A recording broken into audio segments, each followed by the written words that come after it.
What's up, gang? Coach Matt here. It is Monday, and like we said, we're going to start dropping down to probably about 3 of these a week, and probably like Midday with Matt's probably going to be like midday Pacific time, so probably around 2, just kind of how my schedule is and things like that. Also, probably keep them pretty short. Going to drop off the logistics stuff, the housekeeping stuff. We'll put those kind of more of announcements in the page, or if they need a separate video. And yeah, so the logistics part will probably go away. Probably just be me saying hey, giving you something to think about so you can move on with your day. Yeah, so that's it. So today we are going to talk about beating yourself up. Now, this is one that I will honestly tell you that I struggle from time to time, beating myself up.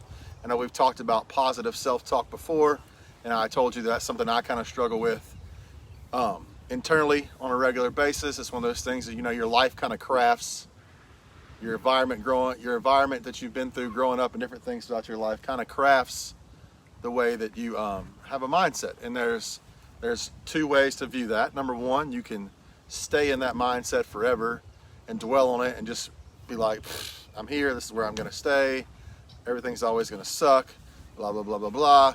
Or you can try to climb out of it. And so I am in the process of climbing out of it. Sometimes I climb to a nice peak on the side of that mountain and I'm good, and then sometimes I fall down a few hundred feet and have to climb back up. I think we all probably experience the same thing in that regard. So are you beating yourself up during this pandemic? And if you are, the question is why? Guys, this is an unprecedented time, a once in a century, hopefully once every 50 years maybe, thing that happens, and hopefully it doesn't happen too often. So your habits have fallen off, some of you, your training has fallen off, some of you, the way just certain things in your life may have fallen off from what you're used to, or, you know, the plans you had for yourself have kind of taken a halt, and you're kind of bummed about it, and you're beating yourself up because you didn't accomplish certain things you want to accomplish. Stop, hit the brakes, it's not necessary. Yes, it's okay to be a little bit disappointed when things don't go the way that you planned, or the way you hoped to, or you didn't quite get a goal knocked out in the time you wanted to, but beating yourself and pounding on yourself is only going to drive you further down into that hole. And the fastest way to get out of a hole is to stop digging. So put the shovel down, stop beating yourself up, climb out of the hole and start thinking of some positive things. Our sister program, you'll hear me talk about from time to time, Clean Kitchen, just kicked off their next 12-week program, and that is a big change for a lot of people. It's a big lifestyle change, mindset change for a lot of people, and they're gonna mess up. I've been through Clean Kitchen. I messed up. You're gonna mess up. You're gonna mess up when you're trying to make changes or when you're trying to improve. Mistakes and failure is part of the journey, but you cannot dwell there. You have to get out of that hole. You have to keep moving. You have to pick yourself up, drag yourself out, dust yourself off, and get back at it. That's the deal. The less time you spend in the muck and mire of negative thoughts and beating thoughts up, the more often your successes will happen. Don't stress about failing. I mean, when you fail, like who was it, Edison? Took 1,000 times before he invented a light bulb, and they said, how did it feel to fail 1,000 times? He goes, I didn't fail 1,000 times. Learned 1,000 times how not to make a light bulb. View your failures as teaching moments and ways to get better. And your failures are yours. Nobody owns your failures, they're yours. One of the things I think I've heard a guy talk about, one of the guys I listen to, Gary Vaynerchuk, talked about owning your own failures, and they're nobody else's, they're yours. And a lot of times the reason we are scared to fail is we're scared of what other people are going to think about us when we fail. Like it matters. Like their opinion does not matter. It's your life, it's your failures, it's your learning experiences, it's your change, it's your improvement, you're trying to get better. It's not theirs.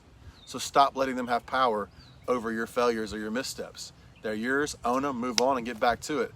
I would encourage you, I meant to grab this and I forgot to, since my phone's there, I can't Google it and read it. The Arena by President Roosevelt, look it up, Google it, read that. That should be like your life motto. It talks about the person in the arena being judged by people outside of the event. Well, that's not them, they're not in there fighting. You're in there fighting your fight, all right? They're your mistakes, they're your failures.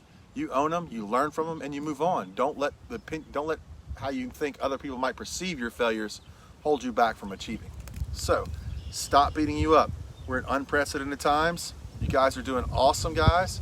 If you're getting it in a couple times a week, or you're starting to add in back habits to your good habits, adding your water, adding some plants and proteins back into your diet, because you're kind of building momentum to come out of this funk, you're doing good. Stop beating yourself up. You're awesome. Just keep trying. If you keep trying, you will get there. It's when you stop trying, that's when it goes bad. So work on the self-talk, myself included. Keep trying. Your failures are your own. There's nobody else's. Who cares what they think about your failures? They're your failures, and you're learning things you learned from. All right? Remember what Edison said. You learned how not to do something. You didn't fail. You learned what wasn't going to work, and now you have a way to tweak your plan and keep heading down the tracks to where you want to go. That's all I got for today, gang. You guys have an awesome, awesome Monday. Remember, stay the course, keep moving, keep sweating, and we will see you on Wednesday. Bye, guys.